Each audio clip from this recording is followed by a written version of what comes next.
Hi guys, welcome back to my shop.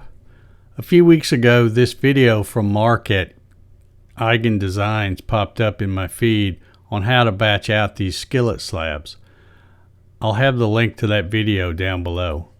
I thought they were really cool and I wanted to make a couple for myself. So I ordered a box of 6 of the small oval skillets from Amazon, and I used my VCarve Pro to draw a paddle shape. I wanted the paddle to be less than 12 inches long and under 5.5 inches wide so I could get a good yield from a 1x6 at the big box store. Once the skillets were delivered, I could take some measurements and draw an oval pocket that will hold the skillet securely while you're moving it around. Then I went out to the shop and used some scrap plywood to dial in that pocket so that it would fit just right. Once I was satisfied with the pocket, I went to the blue box store and bought an 8-foot by 1x6 oak board. I used my circular saw to cut 7 blanks 12 inches long by 5.5 inches wide. The 8th piece was about 11.5 inches long due to the saw kerf on the cuts. And just to mix it up a little, I decided to take 2 of the oak blanks and cut them into strips and add some cherry strips to the glue up.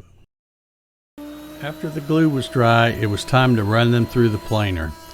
It has been so long since I've used my planer that I'd forgotten just how loud that thing is.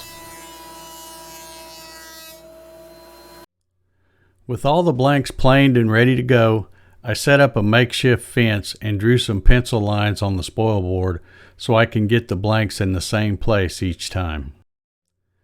I've been using the painter's tape and CA glue method much more lately since I made my MDF much wider and put dog holes on the spoil board of my recent CNC build.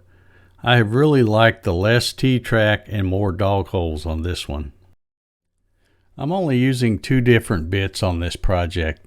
The first tool path is using a 60-degree V-bit from Cadence Manufacturing and Design to engrave the flourishes.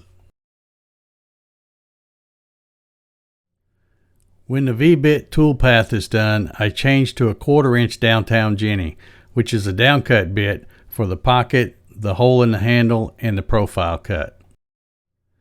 I don't like to use the downcut bit to make the hole the same size as the bit, so I made the hole size 5/16 and used a pocket toolpath. The first 3 blanks ran fine, but the 4th one was a casualty. I was doing some light sanding on the first 3, and when I turned around and saw the handle hole was in the middle of the blank, I stopped the machine. When I turned off the noisy dust collection, I could hear that a big storm had rolled in and it was thundering and lightning like crazy outside. I guess maybe the lightning made the power flicker and made my machine skip a few lines of code. I shut everything down and went in for lunch. But the storms continued the rest of the afternoon, so I came back out the next morning to finish the rest of the blanks. They all ran fine without incident. So take it from me, kids, don't try to run your machine during a lightning storm. After all the blanks were done, I put a 1/8 inch round over on them just to break the sharp edges. Then I used my 80-watt OhmTech CO2 laser to put a little branding on the back of them. After a light sanding, it was time for a bath in some food-grade mineral oil that I had purchased from Amazon. I'll have a link to the mineral oil and the containers I used in the description below.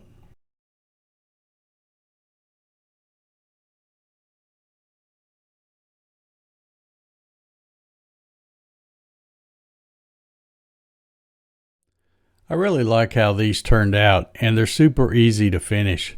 Just dip them in the mineral oil and set them on a rack to drip dry for a few hours or even overnight, and then come back to wipe off the excess with a cloth. Easy peasy. Leave me a comment down below and tell me what you see when you look at these. I see a big old baked potato loaded up with butter and sour cream, or maybe some hash brown casserole. Oh man, now I'm hungry again. If you enjoyed this video, please leave it a thumbs up. I would really appreciate it. And if you want to see what else I make with this CNC machine, hit that subscribe button and turn on the notifications so you'll know when I upload a new video. Until the next one, Thank you very much for watching.